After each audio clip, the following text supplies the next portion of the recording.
Hello students, एक बार फिर आपका स्वागत है। पिछली क्लास में हम लोग पढ़ रहे थे अणुसंख्यक गुणधर्म और दो अणुसंख्यक गुणधर्म हम लोगों ने पढ़ लिए थे। कौन कौन से? एक तो वाष्प दाब का आपेक्षिक अवनमन और दूसरा अणुसंख्यक गुणधर्म था क्वथनांक उन्नयन। आज हम लोग अगला अणुसंख्यक गुणधर्म पढ़ रहे हैं। कौन सा? हिमांक अवनमन। और हिमांक अवनमन से पहले हमको हिमांक का पता होना चाहिए कि हिमांक किसे कहते हैं। हिमांक क्या होता है कि वह ताप जिस पर द्रव का वाष्प दाब ठोस के वाष्प दाब के बराबर हो जाए। वह ताप जिस पर द्रव का वाष्प दाब ठोस के वाष्प दाब के बराबर हो जाए उसे क्या कहते हैं? हिमांक कहते हैं। यानी वह ताप जिस पर किसी द्रव का वाष्प दाब ठोस के वाष्प दाब के बराबर हो जाता है उसको हम लोग क्या कहते हैं? हिमांक कहते हैं।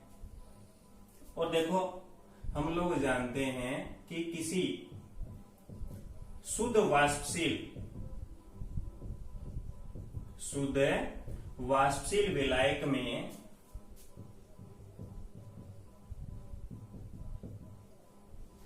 अवाष्पशील विलेय पदार्थ को घोलते हैं तो जो विलयन बनता है, विलयन का वाष्प दाब विलायक से कम हो जाता है। क्यों कम हो जाता है? कि विलयन की जो सरफेस है, सतह है, उसके ऊपर विलायक के साथ साथ अवाष्पशील विलेय पदार्थ भी मौजूद रहता है। इस कारण विलयन का वाष्प दाब कम हो जाता है। तो विलायक का वाष्प दाब तो ज्यादा है और विलयन का वाष्प दाब कम है।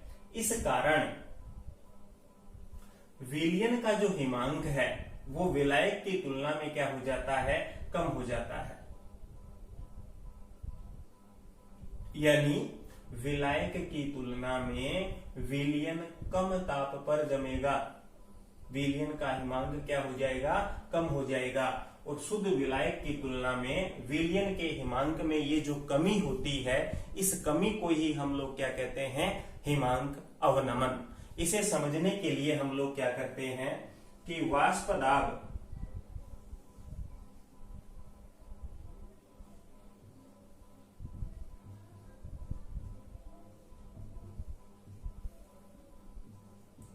और ताप के बीच में आरेख खींचते हैं।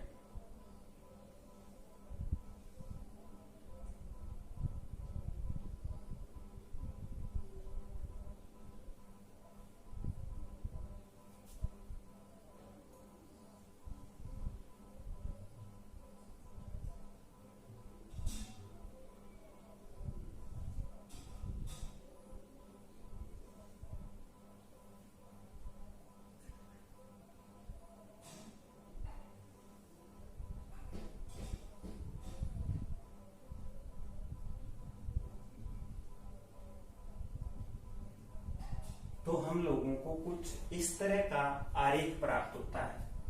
ये तो किसके लिए है? विलयन के लिए है। और ये आरेख विलायक के लिए है। यहां पर यहां से लेकर यहां तक विलायक कौन सी अवस्था में है? द्रव अवस्था में है। और यहां पर विलायक कौन सी अवस्था में है? ठोस अवस्था में है। तो ये जो पॉइंट है ये क्या है? विलायक का हिमांक यानी फ्रीजिंग पॉइंट। तो इसको टी नोट एफ से प्रदर्शित करते हैं। और ये जो पॉइंट है ये क्या है? विलयन का हिमांक। और देखें, विलायक की तुलना में विलयन क्या हो रहा है? कम ताप पे जम रहा है। हिमांक में ये जो कमी है इसको हम लोग बोलते हैं हिमांक अवनमन। यहां टीएफ तो क्या है?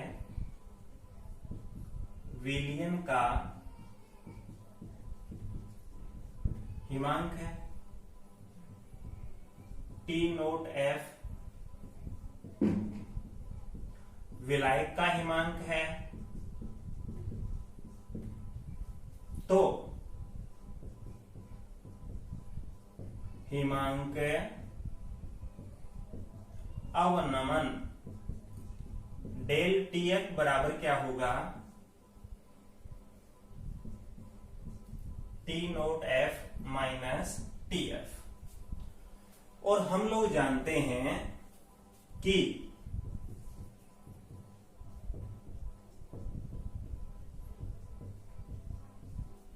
हिमांक में अवनमन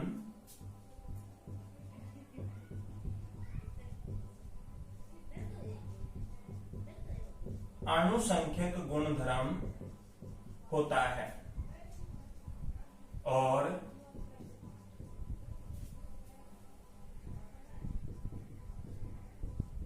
मोललता के क्या होता है, समानुपाती होता है। अर्थात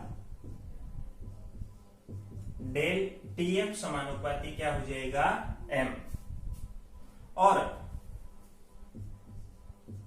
डेल टीएफ बराबर हो जाएगा के एफ एम। समीकरण नंबर 1। के एफ यहां क्या है, मोलल अवनमन स्थिरांक है। के एफ क्या है, मोलल अवनमन स्थिरांक है। अब ये मोललता के समानुपाती क्यों होता है, इसको विस्तृत तौर पे हम लोग कहां पढ़ चुके हैं, वाष्प दाब के क्वथनांक उन्नयन के अंदर हम लोग पढ़ चुके हैं कि ये समानुपाती कैसे होता है। वहां पे हम लोगों ने बताया कि डेल टी बी समानुपाती एम होता है, वो कैसे होता है उसको अपन एक्सप्लेन कर चुके हैं। तो के एफ यहां क्या है, मोलल अवनमन स्थिरांक है। इसके बाद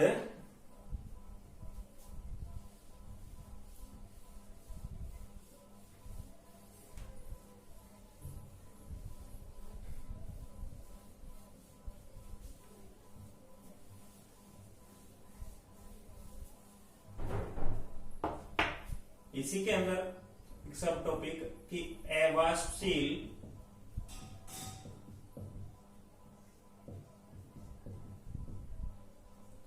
विलय का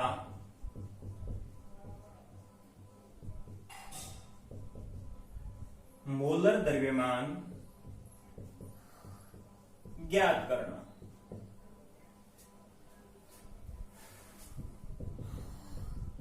समीकरण 1 से, समीकरण 1 क्या थी, डेल टीएफ बराबर के एफ एम।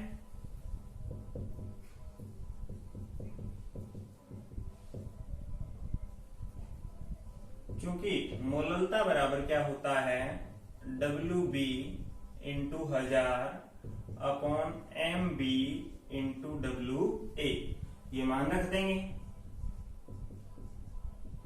तो डेल TF बराबर आया KF into WB into 1000 upon MB into WA। इस फॉर्मूले से हम लोग अवाष्पशील विलय पदार्थ का अणुभार आसानी से ज्ञात कर सकते हैं। यहां डेल टीएफ तो क्या है, हिमांक अवनमन है, के एफ मोलल अवनमन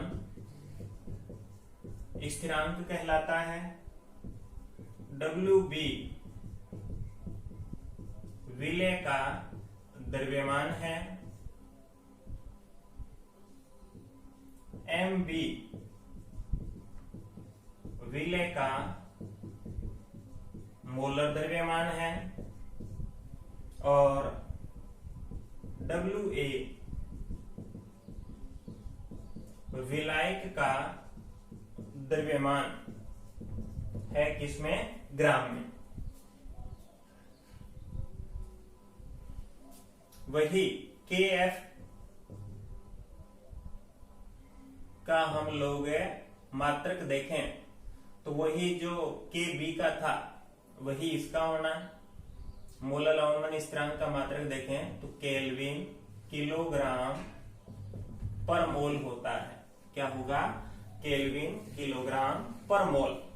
और मोलल अवनमन स्थिरांक है ये एक विलायक की प्रकृति के ऊपर निर्भर करता है और इसको निम्न ऊष्मागतिकीय समीकरण से हम लोग ज्ञात कर सकते हैं। किससे? के एफ बराबर क्या होता है? R into M A T naught F square upon 1000 into del H fusion. इस समीकरण से ज्ञात कर सकते हैं। यहां आर क्या है? गैस नियतांक है। एम ए क्या है? विलायक का द्रव्यमान है। टी नोट एफ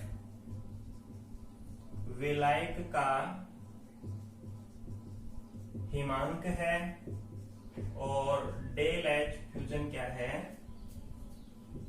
मोलर गलन एंथैल्पी है। तो इस समीकरण से हम लोग के एफ का मान है वो आसानी से ज्ञात कर सकते हैं। अगला अनुसंख्यक गुणधर्म हम लोग कल पढ़ेंगे। Okay, thank you.